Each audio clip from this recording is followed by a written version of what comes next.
So believe it or not, I think I am pretty much done with buying a lot of knives. I did go through a period where I bought a bunch of knives, like this Bug Out. I have the blue version. I ended up buying a North Fork, if I can remember all the names, large and small Griptilian, and then a Griptilian large and small with G10 scales. But that's not where I'm going with this. Um, I'm at a point now where I feel like I'm not getting, or I'm not needing, I don't know. I'm not a knife necessarily collector, and I really want to be a user of knives more than a collector. I don't want to have any Save Queens, and that's just me. So, but I do like this knife, um, and I do like um, Benchmade and Spyderco. But, when I see a knife, I don't really care who makes it. I'm not in my life in a position where I'm going to need S30V steel or CPM, whatever. The cheaper steels work fine. I touch them up with the ceramic, and they're good to go. I don't use them enough. If I was in a situation in life where my occupation, or like for example, I also was collecting not straight razors, box cutters, and I had a bunch of different kinds, and Gerber one, and Coast makes a really nice one. But I no longer work in an industry that requires a straight razor, or a straight razor box cutter.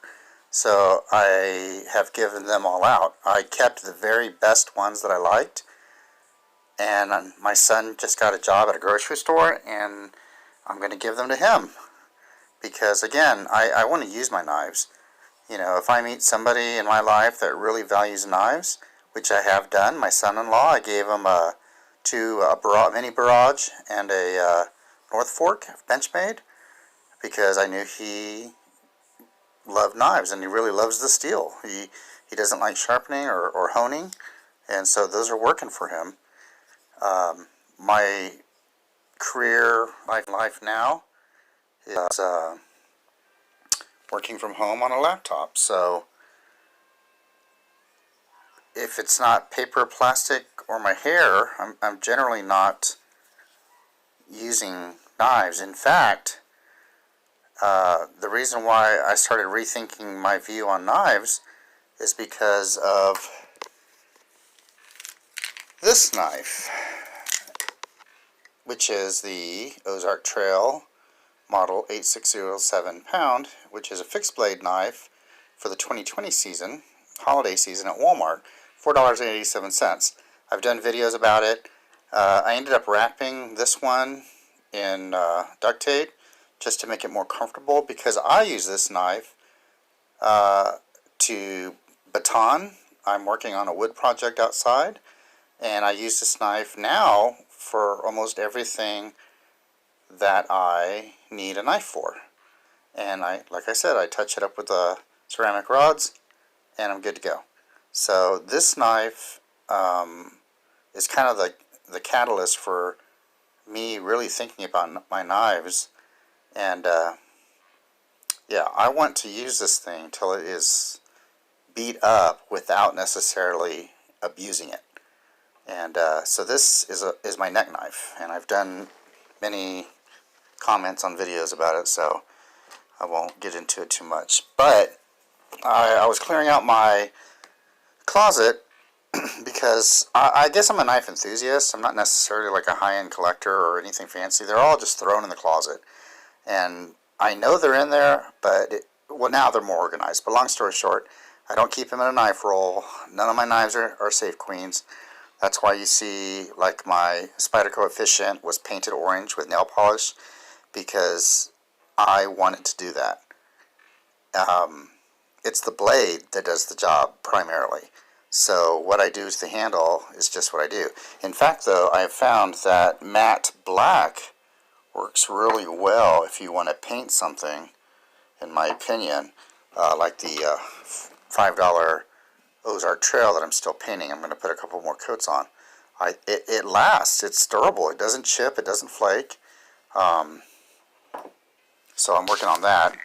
And do you notice something about this watch? If you're a fan of the Casio W218H, yeah, the buttons are black, matte black, and I just think it adds just a little more of personalization to it. Yeah, this is a great watch, by the way. But anyway, so, oh, going on this, I don't know, I'm just ranting. So this multi-tool, the saw, does a really good job. I used it for the first time to cut off the clip on this pen, and what I want to do is use the file and file this down so it's more flush. It doesn't have to be perfect, but I want it to be without the clip. So that's just a project I do while I'm I guess working, if I don't have anything I have to type. But anyway, I was digging through my closet, found a bunch of knives. I've given away to family and friends as much as I could, and I've given some to strangers. So I'm not done yet, but there's a couple that I'm just going to keep because I like them. And so I want to show them in this video. I mean, there's more, and eventually I may go through them all again, so you'll see these other knives that I have. But the Gerber flat iron, I like this knife. This is the second version. You can tell because of the overstop and other things. But yeah, it's sparkly because that's what I want to do. But the problem is I have so many knives that none of them get really used, and I want them to get really used. So this is a G10 one, but this one will stay with me again until I meet someone that really loves knives. And I got the aluminum handle version. So I really like that. I don't feel like I need to buy the Gerber like Asada, which is like a smaller version of this knife, because I don't use this that often. And buying knives just really kind of is a waste of time for me if I'm not using them. So you saw the Benchmade bug out full size. When they came out with the minis, man, that orange and white one I wanted to get so bad. But again, I had to remind myself, how often do I even use this knife? Yeah, not that often. In fact, so I usually carry 3 knives on me. One in the 5th pocket, one in the back pocket, and then my neck knife. And so this one is what's currently in my back pocket. And it's the Smith's Furrow. I got this at Cabela's. But I like it. I like the classic shape. You know, the cleavers, the Wharncliffes, the sheep's foot, the Tantos. It all just seems like the classic drop point is what I like. I'm not a big fan of the clip points, and there's a couple other pointy ones I don't really enjoy, but I like this. It's underrated. It's solid feeling. It's a little heavier. It's definitely heavier than the Bug Out, but it feels good in the hand. For me, I think I have like medium to small hands, but I don't know. But that's currently what I'm carrying in addition to the fixed blade. So then I have this one, which is just a Chinese knife, no name. I got it at a mom and pop hardware store, and look at that. I think I spent maybe less than $15 for this knife. This thing is assisted opening.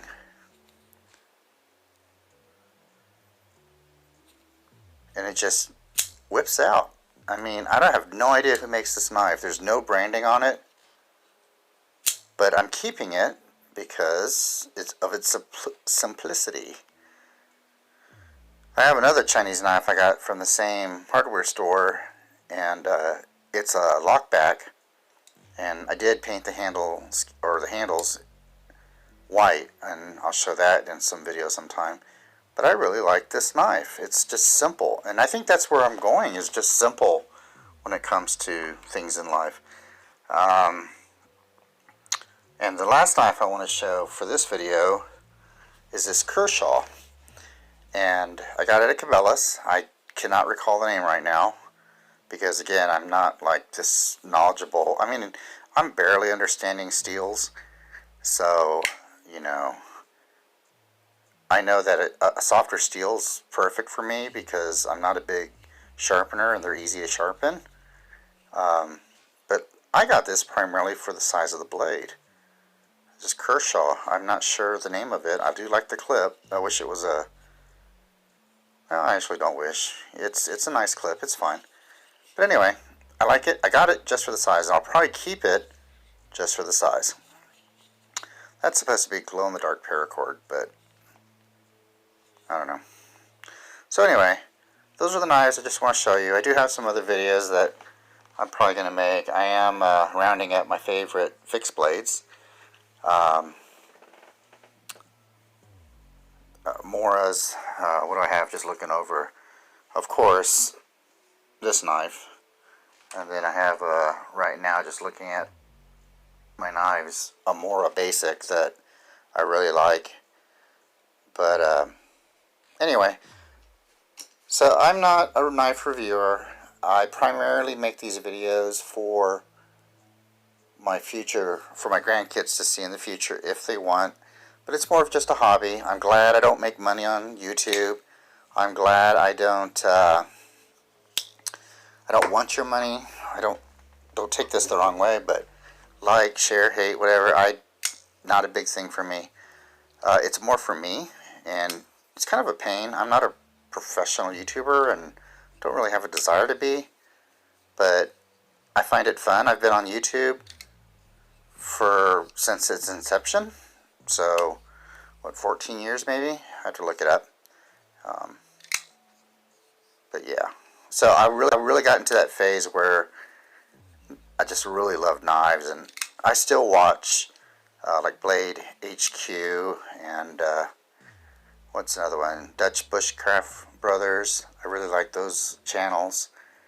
Slicey Dicey, Metal Complex. I think Cutlery Lover was the first knife enthusiast that really got me into knives, and as far as resulting in me buying a lot of knives, and it just kind of went from there. But anyway, I still watch the YouTube videos, but I find that a lot of the knife designs are just too similar. Like the what is that? Not the squid, the CRKT Pilar. When I was really in my height of buying knives, man, when they came out with the Pilarge, I wanted to go grab it, but I stopped. I didn't buy it. I really liked the Pilar, but there are so many knives now that look like that, and you know, I'll never. Again, I don't want to keep knives I'm not going to use. It's bad enough I have these, but I love these just for whatever reason. So if I see a knife, whether it's a Camelus brand, Ozark Trail, Gerber, if there's something about it, even Benchmade again, that, well, I don't know about Benchmade because now I don't want to spend that kind of money. I've got a Propper that I absolutely love, but I also have a Case Sodbuster Jr., which I absolutely love. And, you know, those are two different price points on slip joints, but I love both. I can't buy every single knife I love, so I'm trying to curate what I have and use it. But I'll do more videos with those knives. But anyway, I guess part of the reason why I made this video too is, so I'm not getting my notifications on comments for some reason.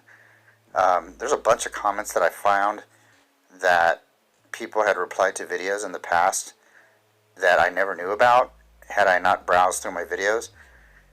So that being said, I apologize, but again, don't take this the wrong way. I'm not really making these videos for likes, shares, or whatever, but I mean, it would be nice to interact with people, I guess, even though I don't really like people.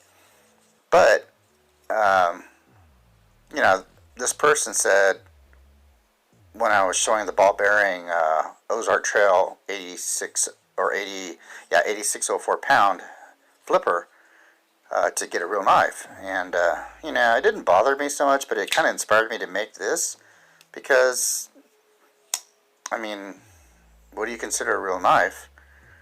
For me, this knife and this knife work just the same for my needs. But I like this knife because of the price point. I feel like I get so much value from it.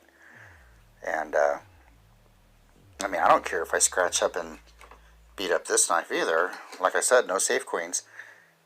But there's just something about this one. This is actually the second neck knife I've ever owned in the last 30-something years. And this is recent. I've always been a flipper after, I don't know, 30 years ago when it was a Schrade neck knife that I can't find anymore. Don't even know the name of it, but I really loved it. But I don't know what happened to it. But this one is really nice. And these are getting hard to find at Walmart.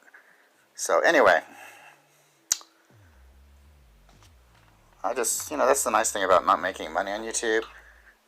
I don't, you know, I just, this is just, for me, it's like a vlog. So, okay, that's it.